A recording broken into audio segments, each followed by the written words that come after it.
Hello everyone, मैं गिरवर यादव आप सभी का स्वागत करता हूँ हमारे हॉटन फाउंडेशन में। आज हम ये टॉपिक ले रहे हैं आपका थर्ड चैप्टर एनसीईआरटी का, करंट इलेक्ट्रिसिटी।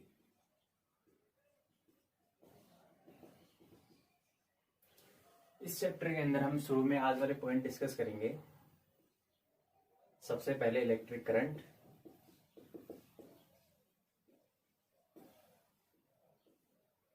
जैसे हम इलेक्ट्रिक करंट पढ़ लेंगे उसके बाद में हम चलेंगे इलेक्ट्रिक करंट इन कंडक्टर्स।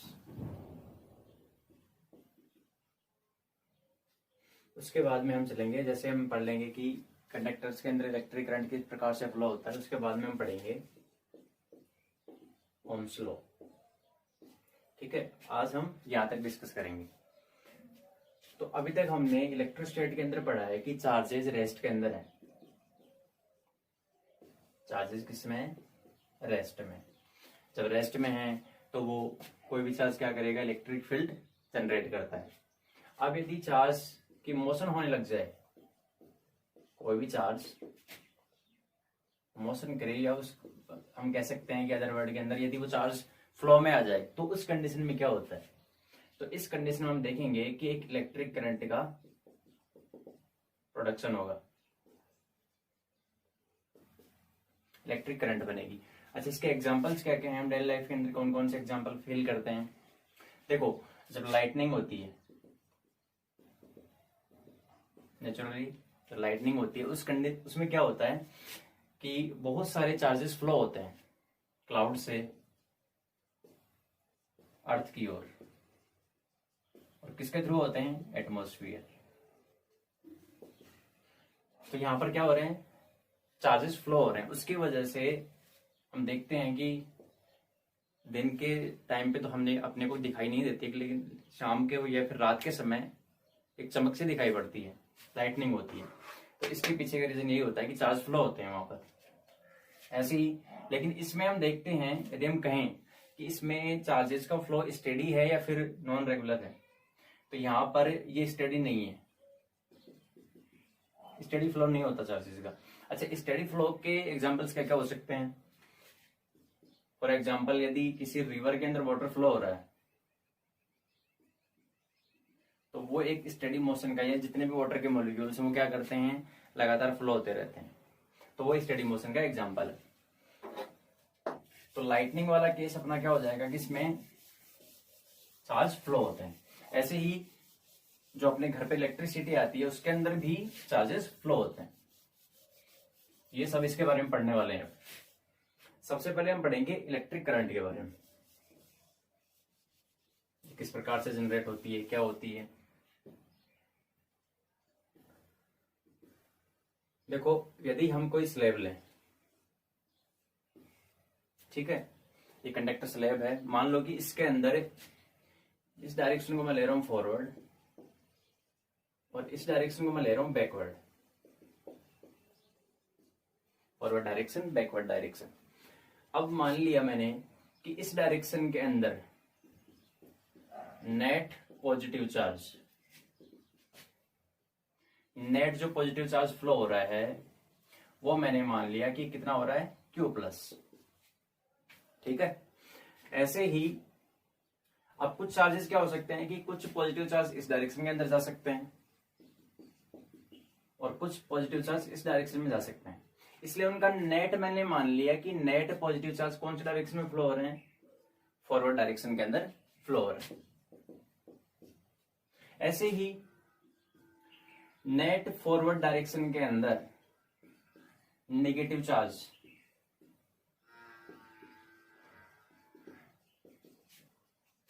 ये मैंने मान लिया Q-। प्लस को मैंने दिखा दिया पॉजिटिव चार्ज से और माइनस को दिखा दिया।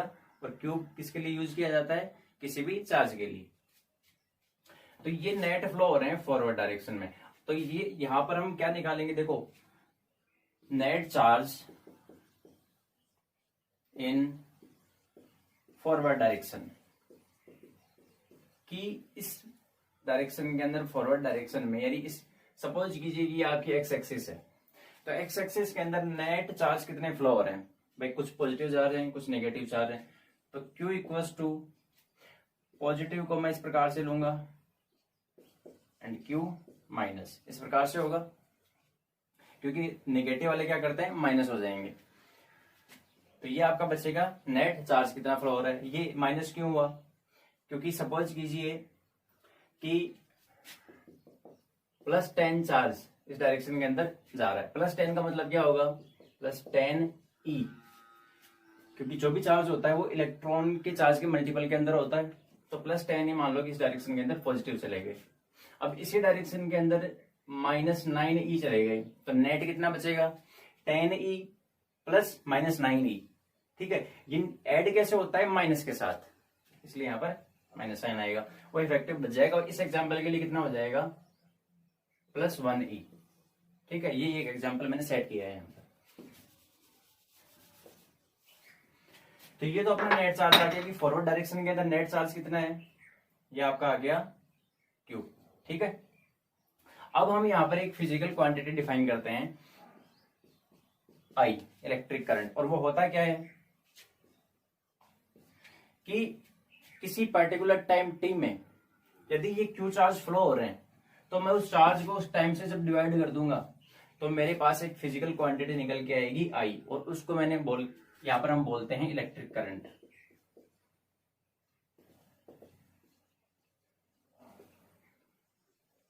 I equals to Q by T, कि जो आपका नेट चार्ज है वो पर यूनिट टाइम में कितना फ्लो हो रहा है, the amount of net charge flow per unit time is called electric current. इस प्रकार से डिफाइन करते हैं। अच्छा, इसकी यूनिट क्या होगी, ऐसा यूनिट, अच्छा चार्ज की क्या होती है, कूलॉम, और टाइम की क्या होती है, सेकेंड।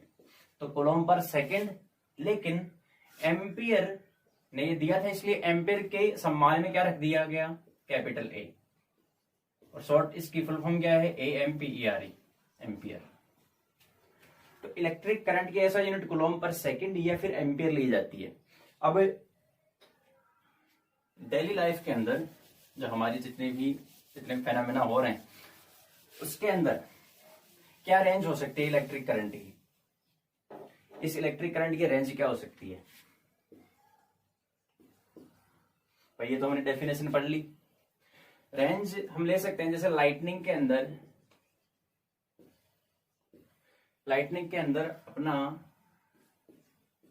टेंस ऑफ थाउजेंड्स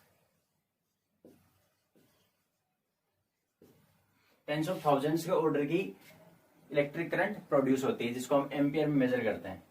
ऐसे ही अच्छा, मिनिमम क्या हो सकती है, ये तो मैक्सिमम की हो गई, भाई इतना है ज्यादा, थाउजेंड्स ऑफ ऑर्डर की हो गई, थाउजेंड्स ऑफ एम्पियर, जैसे 10,000 एम्पियर हो गया, 20,000 एम्पियर हो गया, इस प्रकार से। मिनिमम की यदि हम बात करें तो मिनिमम के अंदर अपने जो नर्व सिस्टम है उसमें नर्व के अंदर जो करंट फ्लो होता है वो माइक्रो एम्पियर, क्योंकि ये सिंबल किसका होता है, माइक्रो का, यानी इसका मतलब क्या है, 10⁻⁻6 एम्पियर के ऑर्डर की फ्लो होती है वहां पर। जैसे 1 micro ampere, 2 micro ampere, 3 micro ampere, 4 micro ampere के ऑर्डर की, इस प्रकार से हम लिख सकते हैं। ये अपने डेली लाइफ के एग्जांपल हो गए।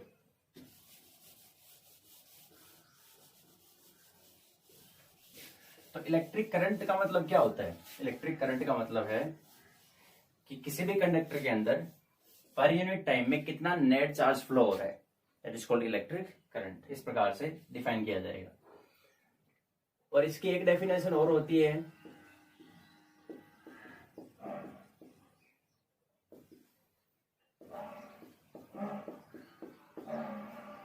जैसे पर्टिकुलर टाइम डेल्टा टी में, जैसे हम बात करें कि किसी टाइम टी के ऊपर चार्ज फ्लो हो रहे हैं क्यू, और टी प्लस डेल्टा टी के ऊपर चार्ज फ्लो हो गए क्यू प्लस डेल्टा क्यू। तो इस इंटरवल के अंदर कितने फ्लो हो रहे हैं, तो हम क्या करेंगे, क्यू प्लस डेल्टा क्यू में से क्यू को माइनस करेंगे तो नेट कितना आएगा, डेल्टा क्यू। अच्छा, यहां से net time T plus delta T में से टी को माइनस करेंगे तो कितना टाइम आ रहा है, डेल्टा टी। तो जब डेल्टा टी टेंस टू 0 जाएगा, कहने का मतलब जो अपना इंटरवल है उसको छोटा करते जाएंगे, छोटा करते जाएंगे, लेकिन 0 नहीं, 0 के बिल्कुल पास। उस कंडीशन में जो rate of flow of charge होगा, delta Q by delta T, that is called electric current. दोनों डेफिनेशन सेम है।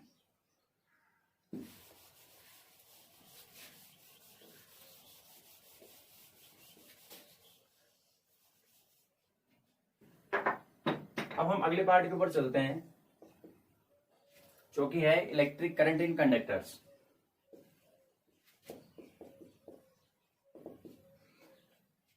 कंडक्टर्स का मतलब है कि जिनके अंदर आसानी से क्या हो जाए, चार्जेस का फ्लो होता है, जिसके अंदर फ्री। अब कंडक्टर्स भी क्या होते हैं, सॉलिड कंडक्टर्स हो सकते हैं, जिनको मेटेलिक कंडक्टर बोलते हैं, या फिर सॉल्यूशन की फॉर्म में क्या हो सकते हैं, electrolytic conductor, solid conductors. Solid conductor के अंदर क्या होता है, इनके अंदर पॉजिटिव आयंस तो फिक्स्ड होते हैं भाई, फ्री। इनकी स्ट्रक्चर ऐसी होती है कि ये क्या है, बल्क मटेरियल होते हैं। बल्क मटेरियल्स का मतलब है कि जितने भी एटम्स और मॉलिक्यूल्स हैं वो मिलकर वो क्लोजली पैक होकर एक मटेरियल का निर्माण करते हैं, जिसको हम बोलते हैं बल्क मटेरियल। उसके अंदर इसमें जो भी चार्ज फ्लो होंगे वो कौन कौन से चार्ज होते हैं, वो होते हैं फ्री इलेक्ट्रॉन्स। जबकि पॉजिटिव आयंस वो क्या रहते हैं, फिक्स्ड रहते हैं। ठीक है, ये फ्लो नहीं करेंगे, इनकी फ्लो की इनका फ्लो होता है, इसकी वजह से ही इलेक्ट्रिक करंट यहाँ पर जनरेट होती है। जबकि इनके अंदर क्या होता है, इनके अंदर आपके negative ions and positive ions दोनों ही क्या करते हैं, फ्लो करते हैं। उन दोनों की वजह से ही इलेक्ट्रिक करंट जनरेट होती है। लेकिन सॉलिड कंडक्टर की यदि बात की जाए तो सॉलिड कंडक्टर के अंदर किसकी वजह से होता है, ओनली फ्री इलेक्ट्रॉन्स की वजह से।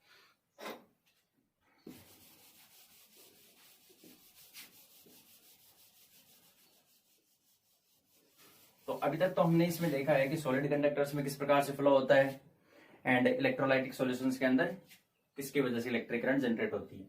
तो अभी हम इस चैप्टर के अंदर ओनली सॉलिड कंडक्टर की ही बात करेंगे,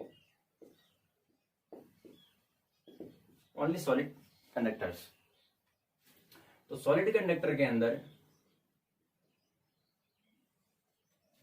हम एक एग्जांपल ले रहे हैं कि अपने पास एक सिलिंड्रिकल फॉर्म में एक कंडक्टर, एक सिलिंड्रिकल कंडक्टर है। इस सिलिंड्रिकल कंडक्टर के अंदर यहां पर मैंने एक डिस्क ली है यहां पर, जिसको मैंने दिया है, ये डाइलेक्ट्रिक मटेरियल की बनी हुई है। इसको मैंने क्या कर दिया, जैसे ये आपका मार्कर है, सिलिंड्रिकल फॉर्म में है ये, तो ये कंडक्टर है, ठीक है, किसी भी मेटल का बना हुआ है। लेफ्ट वाली सरफेस के ऊपर एक मैंने डिस्क लगा दी जो कि डाइलेक्ट्रिक मटेरियल की है, उसको मैंने चार्ज कर दिया पॉजिटिव से। राइट वाली सरफेस के ऊपर जो इसका एंड पॉइंट है, वहां पर मैंने एक अनोदर डिस्क लगा दी जो कि क्या है, नेगेटिव चार्ज है।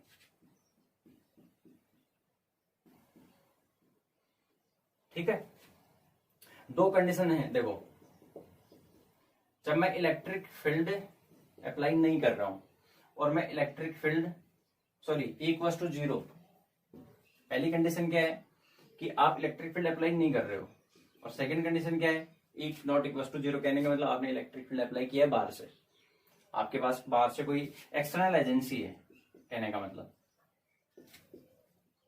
एक्सटर्नल एजेंसी आप अप्लाई कर रहे हो।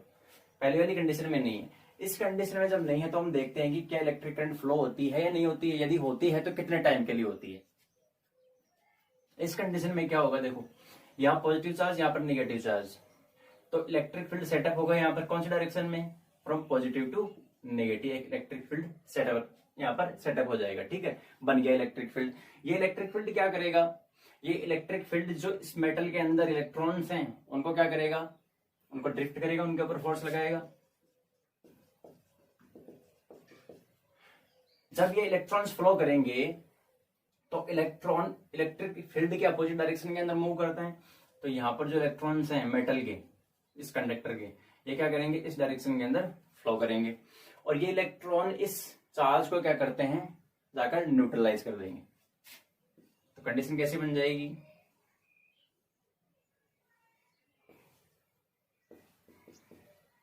यहाँ पर ये क्या हो जाएंगे, न्यूट्रल हो जाएंगे। जैसे ये न्यूट्रल हो जाएंगे तो इलेक्ट्रिक फील्ड हट जाएगा, यानी कहने का मतलब इलेक्ट्रॉन्स तब तक ही फ्लो होंगे जब तक यहाँ पर इलेक्ट्रिक फील्ड बना रहेगा।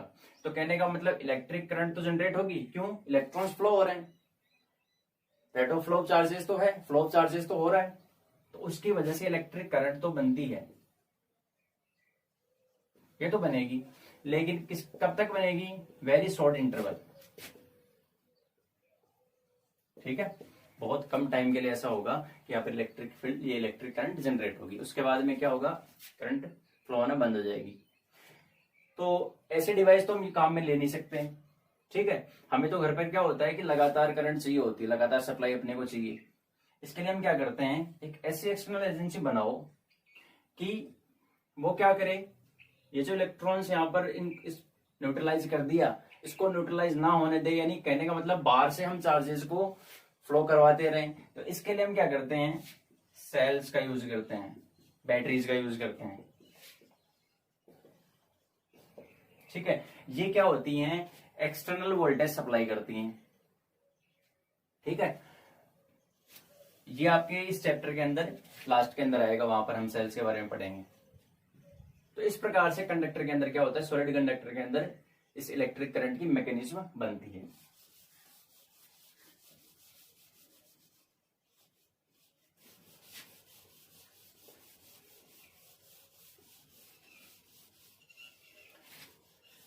अब यदि हम आगे वाले पार्ट के ऊपर चलें तो उसमें आता है इसमें ओम्स लॉ।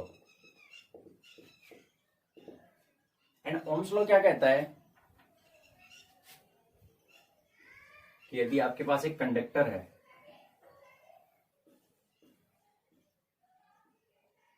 ठीक है, कंडक्टर है, तो उसमें यदि आपने इस पॉइंट को मैंने नाम दे दिया 1 एंड इसको सेकंड पॉइंट नाम दे दिया, ठीक है, 2 पॉइंट हो गए, इनिशियल पॉइंट, फाइनल टर्मिनल, इस प्रकार से टर्मिनल 1 टर्मिनल 2।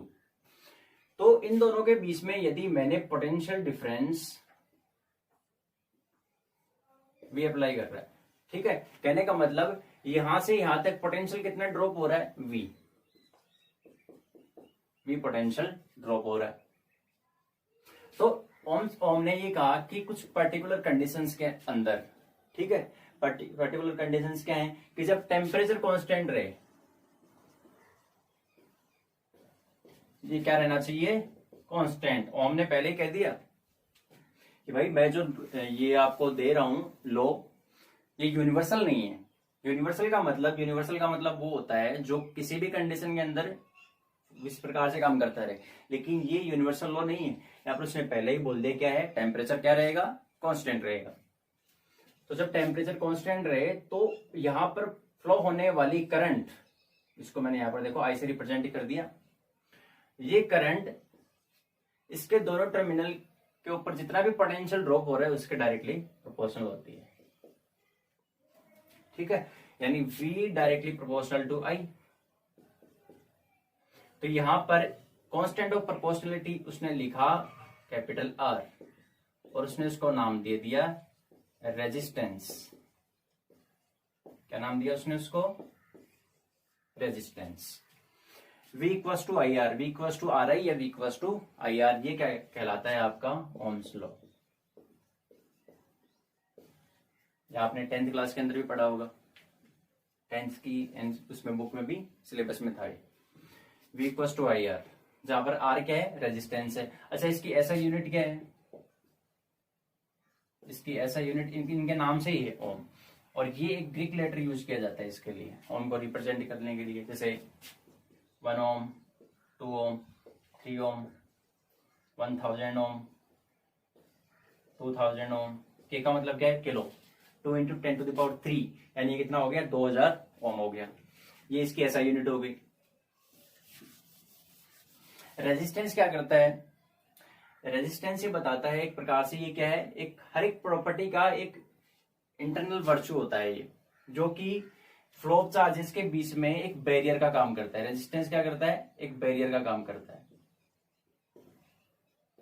जैसे रोड पे स्पीड ब्रेकर होता है स्पीड को कम करने के लिए, ऐसे ही हर एक मेटल की क्या होती है, कंडक्टर्स की प्रॉपर्टी होती है, उनमें चार्ज को फ्लो होने से रोकते हैं, उसको हम क्या कहते हैं, रेजिस्टेंस। और यदि ये बढ़ रहा है, फॉर एग्जाम्पल 2 से 3 पे जा रहा है, 10 पे जा रहा है, 100 पे जा रहा है, 1000 पे जा रहा है, और रेजिस्टेंस यदि बढ़ता जा रहा है, इसका मतलब वहां पर क्या होता जाएगा, उसमें फ्लो होने वाली करंट क्या होती जाएगी, कम होती जाएगी। देख लीजिए यहां से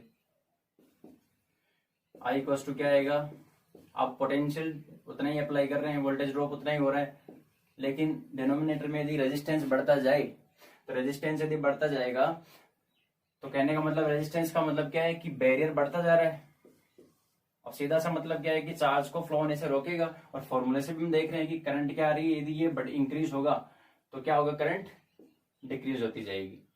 ठीक है,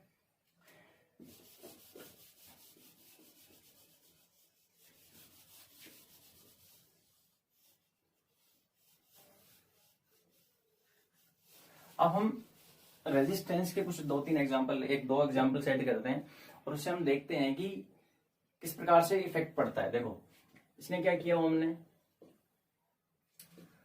एक इसके पास मेटेलिक स्लैब थी, ये इसका क्रॉस सेक्शनल एरिया है, ये इसकी लेंथ L, और इस पॉइंट के बीच में वोल्टेज ड्रॉप कितना हो रहा है, V। ठीक है, ये इतना वोल्टेज ड्रॉप हो रहा है। पहली कंडीशन में उसने क्या किया कि इतनी ही लेंथ का एक और कंडक्टर यहां पर ऐड कर दिया। तब उसने देखा क्या क्या लेंथ इंक्रीज होने से, अब इसका मतलब क्या है, यदि वायर की लेंथ इंक्रीज हो जाए तो क्या रेजिस्टेंस के ऊपर इफेक्ट पड़ेगा, वो हम देखना चाहते हैं। तो अपने पास फॉर्मूला क्या है, V=IR। ठीक है,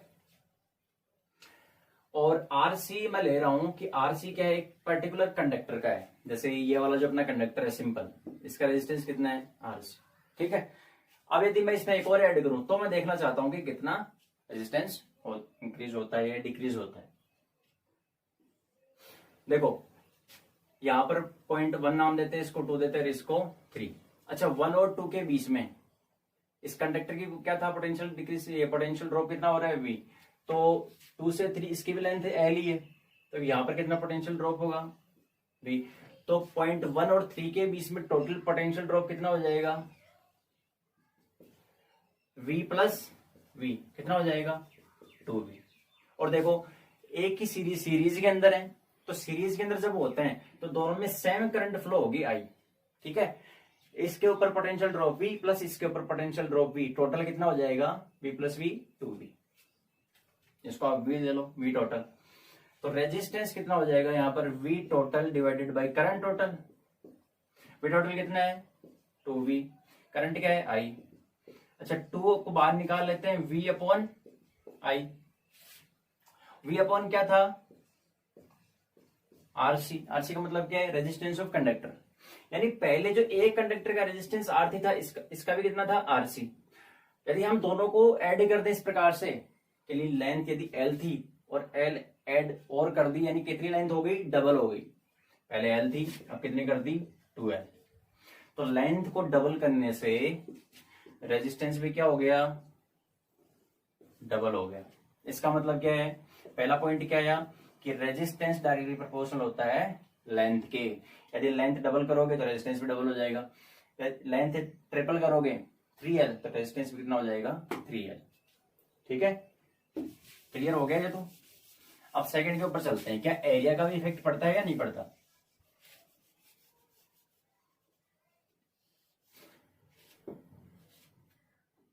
सेकंड,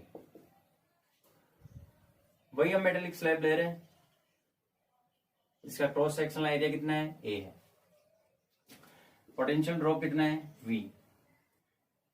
इस पूरे में से करंट I फ्लो हो रही है। ठीक है, इसके लेंथ कितनी है, L है। अभी हम लेंथ को कंसिडर नहीं करेंगे, लेंथ वही रहेगी, एरिया को क्या करेंगे, डिस्ट्रीब्यूट करेंगे। कैसे करते हैं,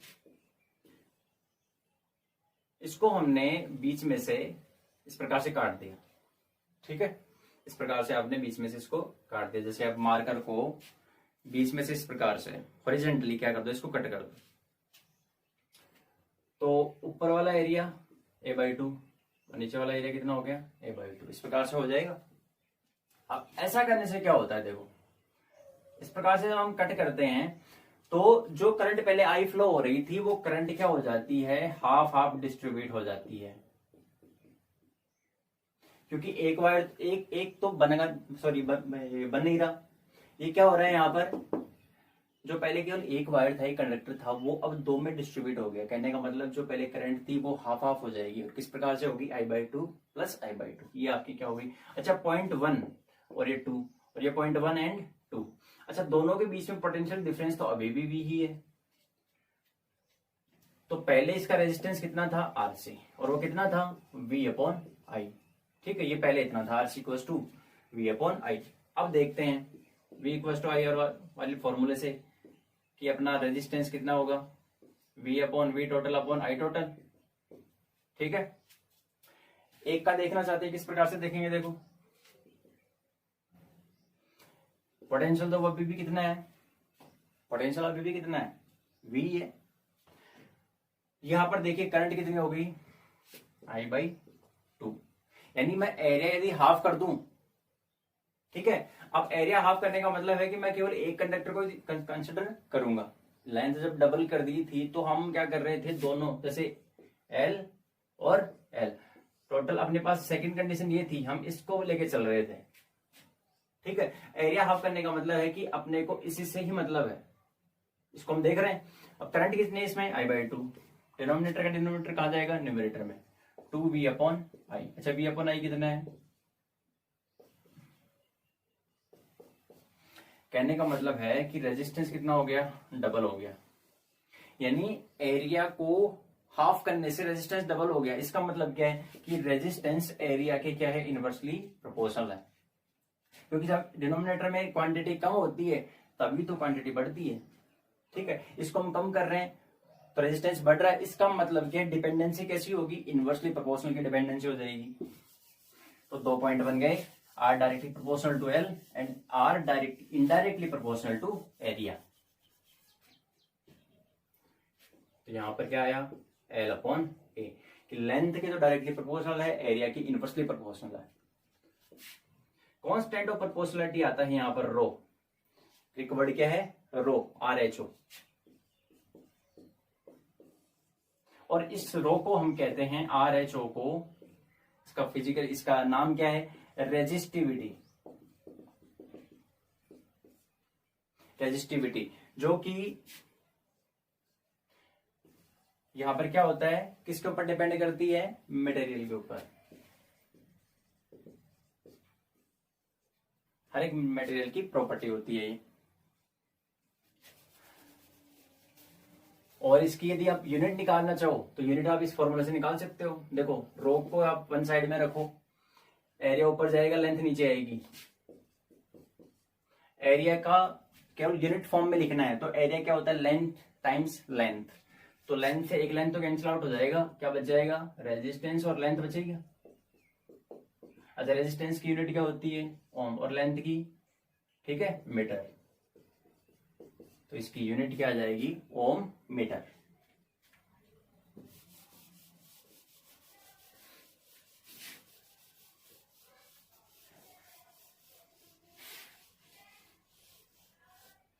रेजिस्टेंस किसी भी मटेरियल की डायमेंशंस के ऊपर भी डिपेंड करता है। डायमेंशंस का मतलब लेंथ क्या है, एरिया क्या है, और मटेरियल के ऊपर भी डिपेंड करता है कि मटेरियल कौन सा है, स्टील का बना हुआ है, कॉपर का बना हुआ है, या आयरन का है। सबका रेजिस्टेंस अलग अलग होता है।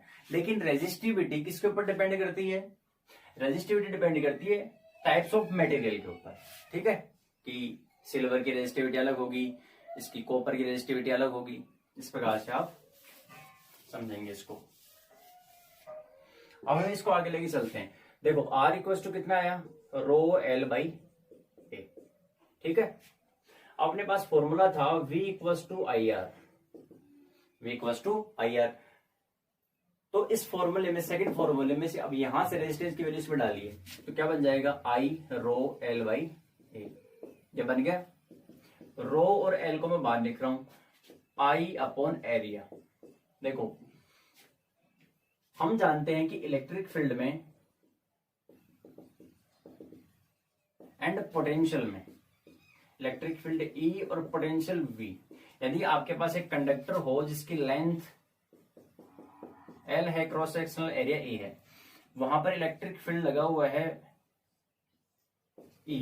ठीक है, तो पोटेंशियल ड्रॉप कितना होगा, यहां पर सिंपल हो जाएगा, V = E × L। क्योंकि E इक्वल टू क्या होता है, V upon L, voltage upon length होता है।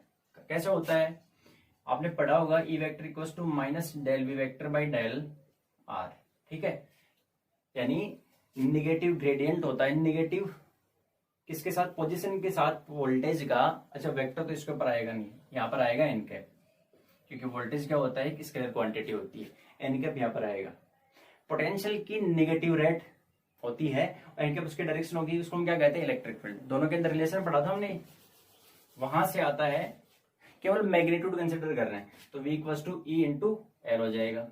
एक इक्वेशन तो ये हो गया अपने पास। और किसी भी कंडक्टर के अंदर यदि ये उसका क्रॉस सेक्शनल एरिया ए है और यहाँ पर फ्लो होने वाली करंट आई है, तो एक नई फिजिकल क्वांटिटी होती है जिसको हम लिखते हैं जे, करंट डेंसिटी।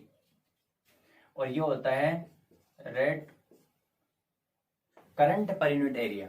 यदि आप rate of flow of charges की बात करो तो पर यूनिट टाइम और पर यूनिट एरिया से कितने नंबर ऑफ चार्ज फ्लो हो रहे हैं।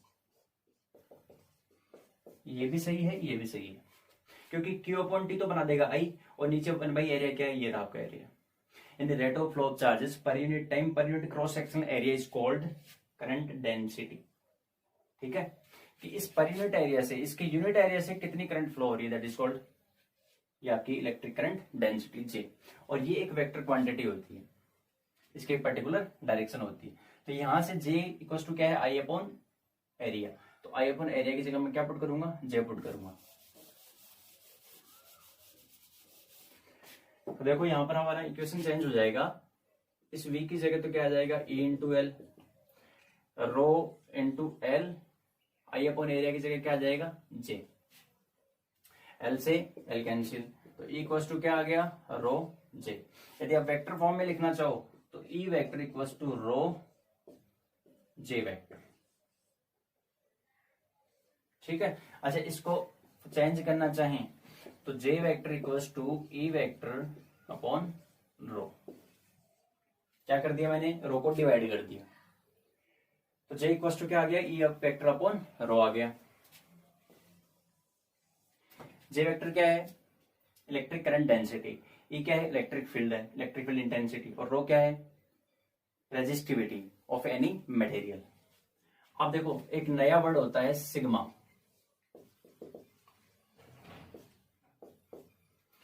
इसको बोलते हैं RHO रो, इस सिंबल को बोलते हैं सिग्मा।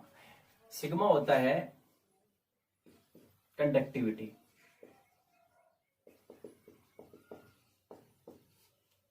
जैसे ये रेजिस्टिविटी है किसी भी मटेरियल की, उसी प्रकार से एक कंडक्टिविटी भी डिफाइन की जाती है। और ये किस प्रकार से डिफाइन की जाती है, 1 अपॉन रो।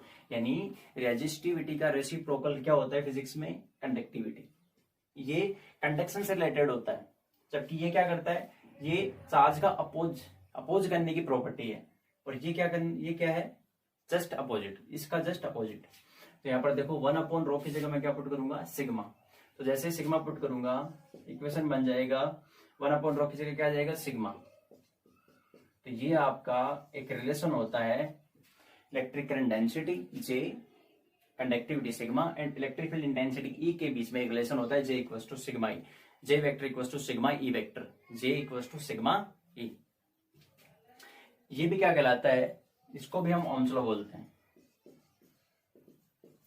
ये ओम्स लॉ का सेकंड फॉर्म है, इसको भी हम क्या बोलते हैं, ओम्स लॉ बोलते हैं। ये भी बोला जाता है और इसको बोलते हैं।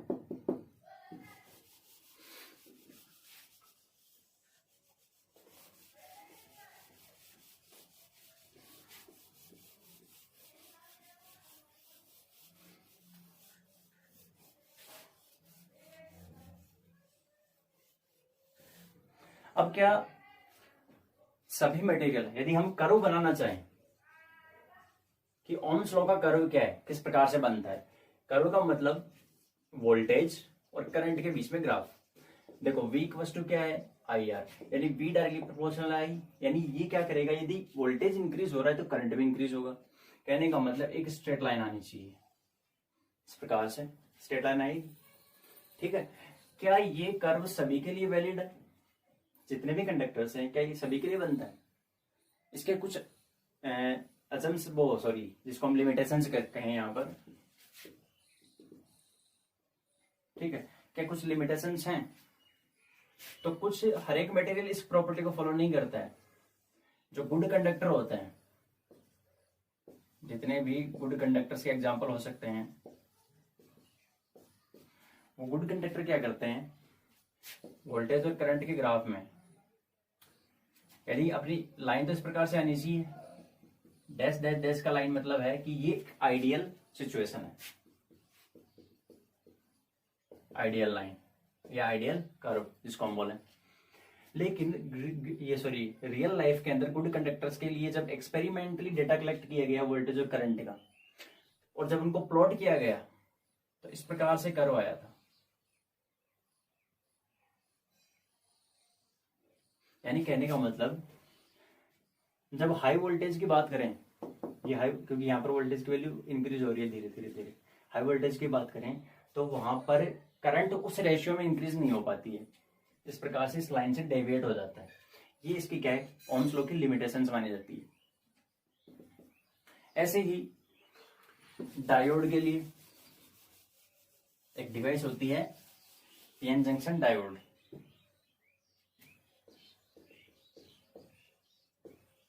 जो कि इलेक्ट्रॉनिक डिवाइसेस के अंदर यूज होती है। इस डायोड का कर्व इस प्रकार से आता है, वोल्टेज और करंट। यदि आप ये वोल्टेज को यहां पर ले लो, ठीक है, यदि आप वोल्टेज को एक्स एक्सिस के ऊपर लेना चाहो तो भी इस प्रकार से सही रहेगा। यानी इस डायरेक्शन के अंदर वोल्टेज पॉजिटिव है, इस डायरेक्शन के अंदर वोल्टेज क्या है, नेगेटिव। यहां पर करंट और यहां पर करंट क्या है, नेगेटिव। तो जो वोल्टेज और करंट के बीच में ग्राफ बनाया गया, तो फॉरवर्ड बायस के अंदर डायोड के लिए इस प्रकार का ग्राफ बनता है, इसको बोलते हैं फॉरवर्ड बायस। फॉरवर्ड बायस का मतलब क्या है कि जब वोल्टेज पॉजिटिव होता है उसको बोला जाता है फॉरवर्ड बायस।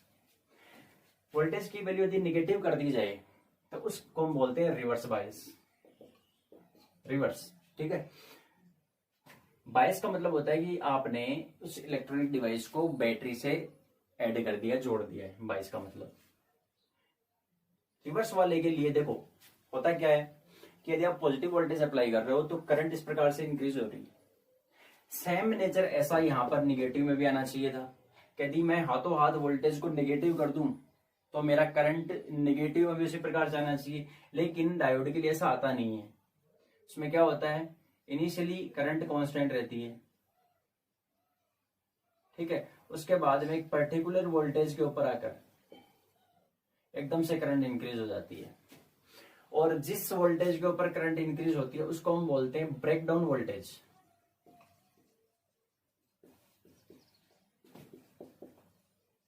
इस पर्टिकुलर वोल्टेज के ऊपर इस डायोड का क्या हो जाता है, ब्रेकडाउन हो जाता है, करंट एकदम से इंक्रीज होती है, रैपिडली क्या हो जाती है, इंक्रीज हो जाती है। तो देखो ये नेचर और ये नेचर क्या है, डिफरेंट है। डिफरेंट होने का मतलब क्या है कि ये एक ओम्स लॉ की लिमिटेशन है। पहला ये आपका ये हो गया गुड कंडक्टर के लिए, दूसरा डायोड के लिए हो गया।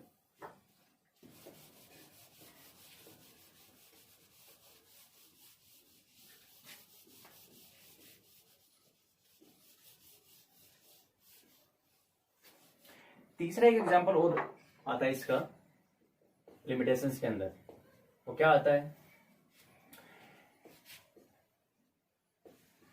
एक सेमीकंडक्टर होता है गैलियम आर्सेनिक।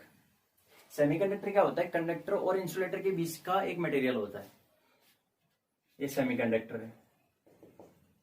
तो इस सेमीकंडक्टर के लिए वोल्टेज और करंट का ग्राफ कुछ इस प्रकार का प्राप्त होता है कि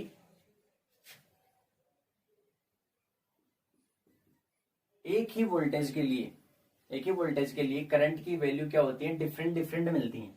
कहने का मतलब कैसे,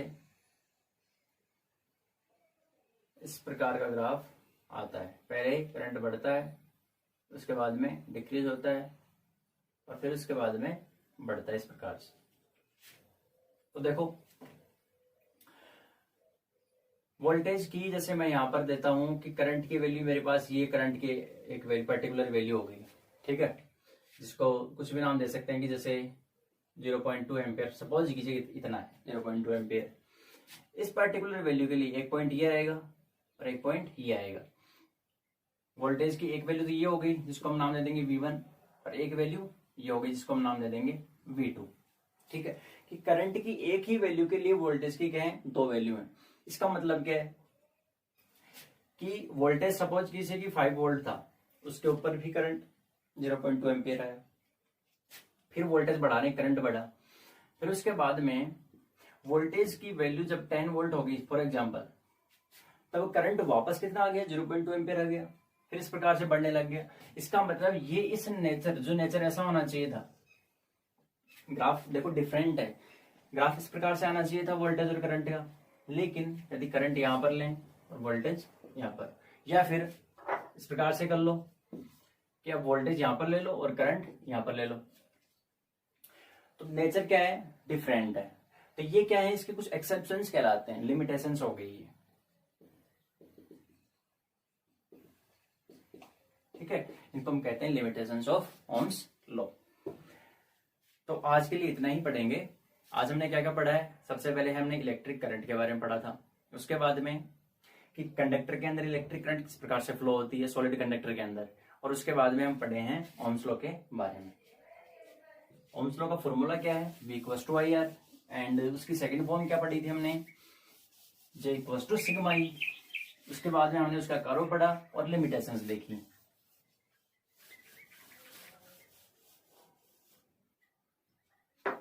नेक्स्ट इसके वीडियो के अंदर हम क्या पढ़ेंगे, इसके अंदर हम पढ़ेंगे कि ड्रिफ्ट ऑफ इलेक्ट्रॉन्स किस प्रकार से होता है। ठीक है, उसके बाद में हम चलेंगे रेजिस्टिविटी के ऊपर, क्या रेजिस्टिविटी टेम्परेचर के ऊपर डिपेंड करती है या नहीं करती। इस प्रकार से 2-3 टॉपिक और पढ़ेंगे। आज के लिए इतना ही। Thank you very much.